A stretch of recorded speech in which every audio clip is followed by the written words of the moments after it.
טוב, אז הנה אמא שלי. כן. שתינו, כן. עכשיו אנחנו חוזרות הביתה, כן. שמה. כן, הורידו לסבתא שלך את הגבס. כן, הורידו. ועכשיו היא גם צריכה לעבור ניתוח. כן. כן. מה עוד? את הולכת לבדוק את הקולקציה שאמא הביאה לך? כן, הקולקציה שלי.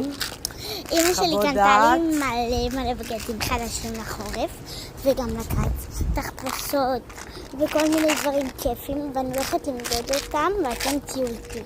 אבל כן. אני הולכת גם ללבוש, אם זה הבגד שאני הולכת ללבוש. נלך לטיול אופניים עכשיו או עוד מעט? את אמרת לי שאנחנו הולכים לעשות עוגה. נכון.